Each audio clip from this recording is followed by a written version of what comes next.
नमस्ते। आज सभी को सबसे पहले तो गुरु पूर्णिमा की और फिर सावन की बहुत सारी और ढेर सारी शुभकामनाएं। 2 दिन में सावन आ जाएगा। तो सबसे पहले मैं ये आपसे बताना चाहती हूँ कि उपवास में, व्रत में क्या खाएं और क्या नहीं खाएं। जैसे कि आप सब जानते हैं कि श्रावण सोमवार लगने वाले हैं।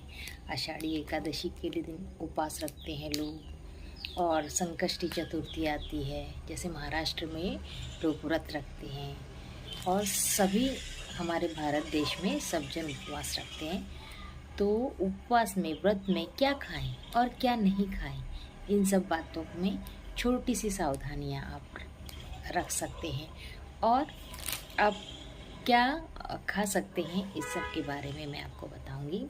तो सबसे पहले उपवास का अर्थ जानते हैं कि उपवास का अर्थ होता है उप मतलब नज़दीक, और वास होता है बैठना या संपर्क में रहना। तो हम परमात्मा के, प्रभु के उपवास मतलब नज़दीक उनके बैठें और अपने विचारों को सात्विक रखें।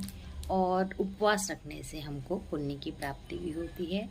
तो हमारा बॉडी डिहाइड्रेट नहीं हो, इसके लिए हमको क्या खाना चाहिए, क्या नहीं खाना चाहिए, इन सब बातों का ध्यान रखना चाहिए। जैसे कि अगर हम मीठे फल खा सकते हैं, जैसे कि कम मीठे फल हों तो वो खा सकते हैं। हम कम मीठे फल हों तो खा सकते हैं। और fasting is equal to resting. जैसे हम पेट के हमारे जो ऑर्गन्स होते हैं, इन सबको हम उस दिन रेस्ट भी देते हैं। तो पानी की मात्रा आप ले सकते हैं। और अगर हम नारियल पानी पिएं और नारियल की गिरी का खाने के लिए उपयोग करें तो काफ़ी अच्छा है। ये हमारे पेट में पाचन शक्ति को भी व्यवस्थित रखेगा, और हमको जैसे भूख की जो इच्छा होती है कि हमको भूख लग रही है, वैसा नहीं होगा। पेट भरा सा भी रहेगा और हमको इनफ एनर्जी भी रहेगी।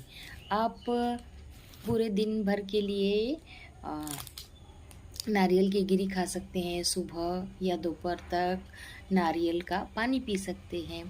और कई लोग इस मौसम में या व्रत के वक्त उपवास, साबूदाना में ढेर सारी मात्रा में शुगर लेवल को बढ़ाने का कंटेंट रहता है। तो आप साबूदाना कम खाएं या नहीं खाएं तो अच्छा है। क्योंकि पहले के लोग साबूदाना खाते थे तो उतनी मेहनत भी करते थे, लेकिन आजकल सब कुछ एआई का ज़माना आ गया है, तो लोग मेहनत कम करते हैं और भागदौड़ का, मेहनत का काम कम हो पाता है। एक जगह हम टेबल पर बैठकर ज़्यादातर काम करते हैं, तो उससे हमारी पाचन शक्ति कम होती है। और साबूदाना थोड़ा सा जड़ जड़ तत्व उसमें ज़्यादा होता है, इसीलिए वो जल्दी से पचता भी नहीं है। तो उसको कम खाएं या ना खाएं। इसके बजाय आप रतालू खा सकते हैं, जो अभी अब मार्केट में बहुत बिक भी रहा है, मगर उसमें 60 to 65 लेवल में इसमें मिठास होती है। तो इसको थोड़ा उबाल कर खा सकते हैं आप। सिंघाड़े के आटे की जो चीला बना सकते हैं आप कम तेल में, या उसकी रोटी खा सकते हैं। और राजगिरी जो लाया होता है छोटा छोटा, उसके लड्डू बनाकर खा सकते हैं। जैसे थोड़े से गुड़ में उसको गुड़ को गरम करना है, और वो लाया जो थोड़े से भुने हुए हों उनको लड्डू बनाकर आप खा सकते हैं। बटाटा या आलू या चिप्स ना खाएं तो अच्छा है, क्योंकि इसमें शुगर लेवल ज़्यादा होता है।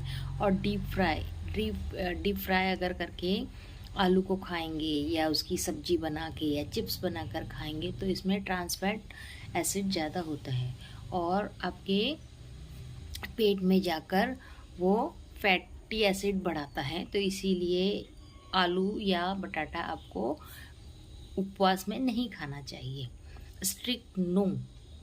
स्ट्रिक्टली नो, बिग नो करके आप इसको अवॉइड कर सकते हैं।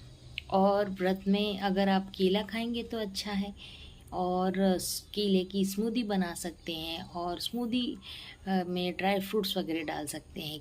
नारियल के दूध की स्मूदी भी आप ले सकते हैं। और ये आपके पाचन शक्ति को भी नॉर्मल रखेगा और आपको भूख भी ज़्यादा नहीं लगेगी। व्रत में आप सात्विक विचार रखें।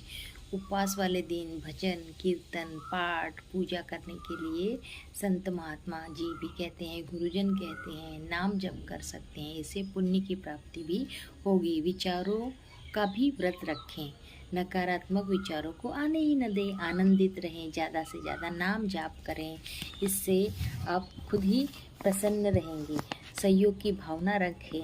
अपने आप आपस में समाज के लोगों के प्रति प्रेम भावना रखें, सद्भावना रखें, धन्यवादी होकर जिएं। व्रत सिर्फ शरीर का नहीं होता है, मन का भी होता है। तो मन से भी सात्विक विचारों को हमारे अंदर ग्रहण करें। हाइड्रेट रखें पूरे शरीर को, पानी की मात्रा आप लें। और हमारे डाइजेस्टिव सिस्टम को रेस्ट देना भी ये सच मायने में व्रत रखना, उपवास रखना माना जाता है। जैसे कि हम पूरे हफ्ते भर हमारा पेट, जो पैनक्रियास होती हैं, जो हमारे पेट के अंदर जो भी ऑर्गन्स होते हैं वो काम करते रहते हैं। और व्रत रखने से हमारे पेट के जो भी यंत्र रहते हैं उनको थोड़ी सा रिलैक्स मिलता है।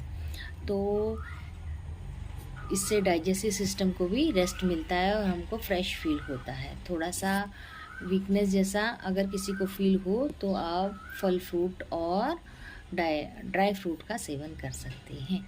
मेरा ये प्रयास अगर आपको अच्छा लगा हो, मेरे चैनल को लाइक शेयर सब्सक्राइब कीजिए और इंटरेस्टिंग इन्फॉर्मेटिव सजेशन में आप सभी के लिए लाती रहूँगी। कमेंट में लिखिए, मुझे सजेस्ट कीजिए और कैसे वीडियोस आप देखना चाहते हैं इस बारे में मुझे कमेंट लिख के बताइए। मैं आपको ज़रूर नेक्स्ट वीडियो में या आने वाले दिनों में आपको अच्छे वीडियोस लाती रहूँगी। थैंक यू, धन्यवाद।